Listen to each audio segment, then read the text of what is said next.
আমি জানি না আমি কোন ভাষায় তোমার সাথে কথা বলবো। কেন, কি হয়েছে?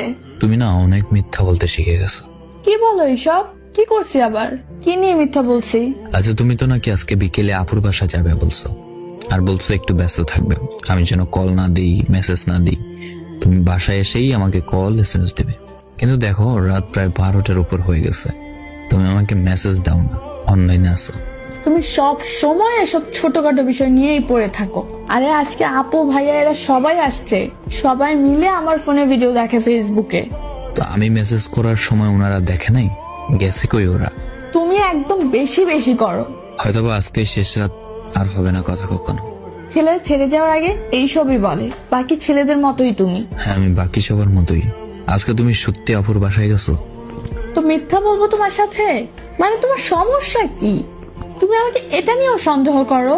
প্রশ্নের উত্তরটা দাও, তুমি আসলে আজকে আপুর বাসায় গেছো? হ্যাঁ, প্রয়োজন হলে আমার বান্ধবীকেই জিজ্ঞাসা করো। ছি, তুমি এত সন্দেহ করো আমাকে, আমি ভাবতেই পারিনি। তোমার বান্ধবীকে বলতে হবে না, ওনার সাথে আমার কথা বলা অনেক আগেই শেষ। কি বলেছো ও? মুক্তা শোনো।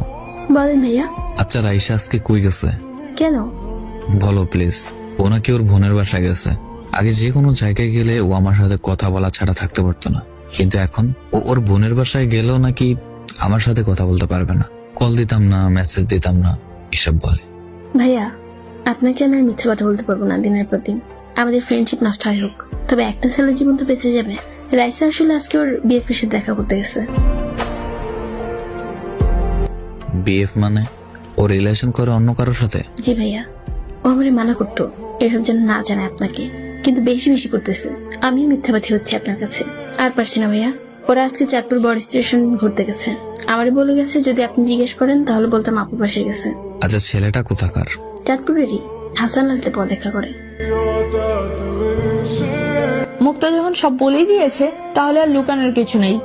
তুমি আমার জীবনটা শেষ করে দিছো, পুরো জাহান্নাম বানাই দিছো এই 1 বছর 7 মাস। আমি আর পারতেছি না। তুমি কোথাও ঘুরতে যেতে দাও না, কোথাও ঘুরতে নিয়েও যাও না। তুমি সামান্য আমাকে বৃষ্টিতেই ভিজতে দাও না, বাকি সব তো বাদ দিলাম। আমি মুক্তি চাই, আমার মুক্তি দাও। ঠিক আছে, তোমাকে আমি মুক্তি দিলাম। তুমি যেখানে সুখ খুঁজে পাও সেখানে তুমি চলে যাও, আটকাবো না। আমি বলবো না তুমি আমার থেকে ভালো পাবে না, অবশ্যই পাবে। যাও, যাকে পেয়েছো তাকে নিয়ে সুখে হও।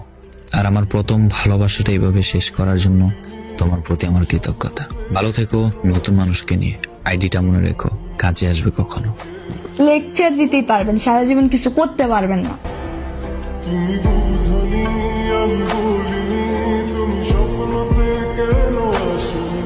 তোমাদের অনেক সুন্দর মানাইছে দুজন রে। ছেলেটার অনেক ভাগ্য, তোমাকে মোনাজাতে চেয়েও পাইনি, অথচ ছেলেটা না চাইতেই তোমাকে পেয়ে গেছে। তোমার সাথে আমার যায় না, আমাকে ওর সাথে মানায়, আমার বান্ধবীরা সবাই বলে। এই ক্ষেত ছেলেটার জন্ম নেওয়াই পৃথিবীতে সবচেয়ে বড় অপরাধ। আর বলতে পারছি না কিছু, চোখের পানিতে মেসেজ করতে পারছি না।